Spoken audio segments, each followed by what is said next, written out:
rotate your thumbs under for me. Okay, I'm going to push down towards your pockets.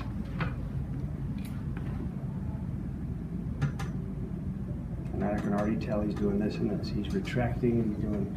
So now from here, I'll go to the other side and I just bounce it just to see how it moves.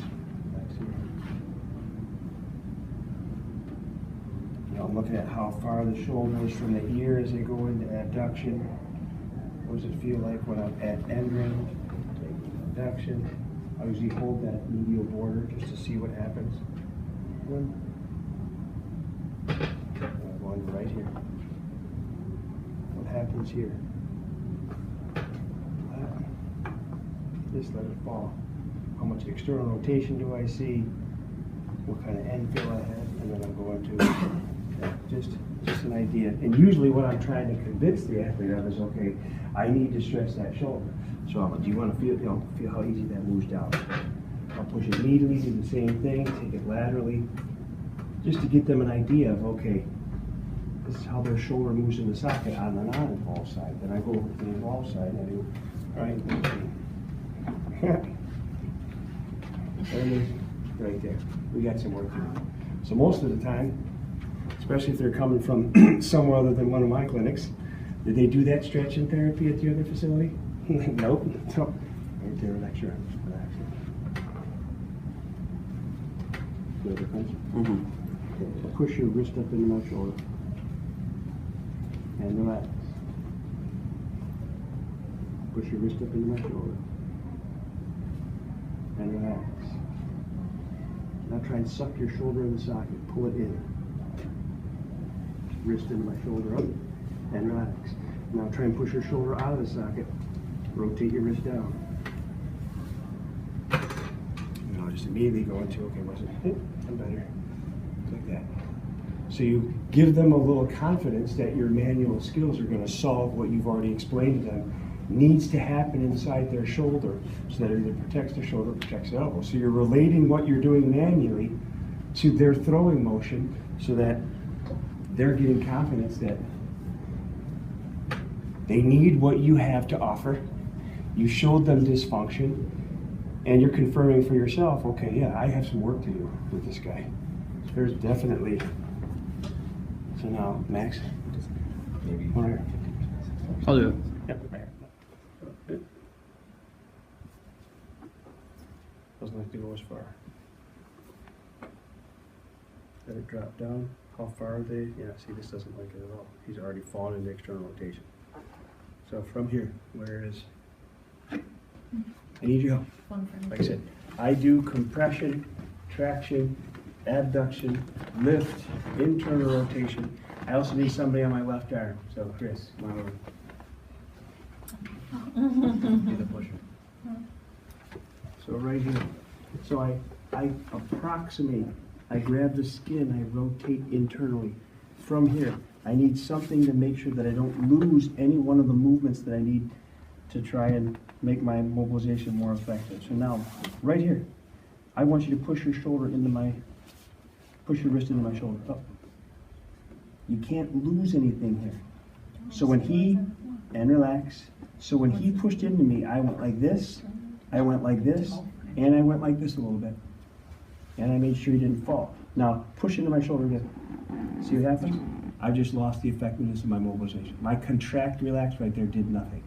So now, I'm here, grab the skin, I compress a little bit, abduct, lift to the sky, internally rotate.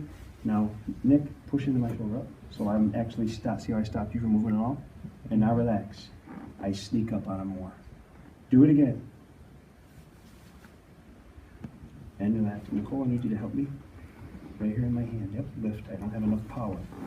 There we go. Now, I need you to push your shoulder into my hand, Nick. Push your shoulder towards your ear. Don't let him go at all. And relax. See how it got more? Push your shoulder into my ear, or into your ear. And relax. Wrist into my shoulder. Come on. Come on. Wrist. And relax. Now try and push your shoulder out of your socket. Push your shoulder. I got to abduct more. Internally rotate. Chris, push. Good. Done.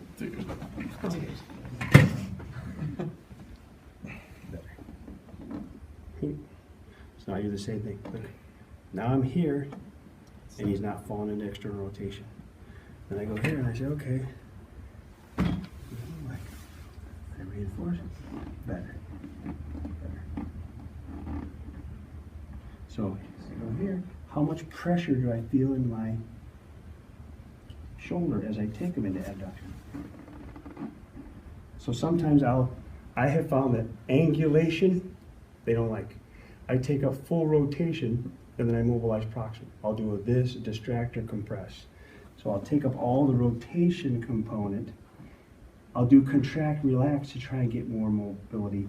And then I'll have someone help me with the inferior or the posterior inferior or posterior inferior lateral. But when you're doing your mobilizations, you've got to try and make sure you're not letting the muscle contraction, which moves the shoulder, but also affects how the elbow moves. You got to not let that happen. So you're limiting how this moves in exactly the opposite direction that you want, that their muscle contraction is going to make it go. You got to take up all the slack in all the directions. Then you don't have to be in there as long. So let's go on the table and try it. And relax. So I'll do it. I can do an inferior lateral. Hard to do an inferior medial. Inferior lateral. Push your elbow to your pocket, Nick. And relax. I need you to apply force. Go. That's it. Pull your shoulder to the ground, Nick. And relax. Okay. Easy to. Sometimes you go this way more, that way more. So you're dealing with that person that has anterior, inferior. Now you go here. I'll get right here. That way. So now you're controlling external rotation. I can do a pretty good maneuver there too. So you've got a different variation that some people tolerate more. Now from here I can go right into, I can do some functional massage right here. I can do a bunch of everything right in this position to try and calm it down. Upper trap. And then, because I mean, people sometimes, you're trying to get under their shoulder blade, they don't like it, it's just whatever. Sometimes it's just to mix it up. They've done the same thing 4 or 5 times. Watch what I'm going to do to you today. I'm going to throw a curveball at you. We're going to do something different. So I'm doing functional massage. I might do some contract, relax, pull external, and relax. Push to the sky, your elbow, external, and relax. Do some traction. So, there's so many things you can do in this position. It's just sometimes advantageous, depending on the patient. Sometimes your breath is horrible. You're going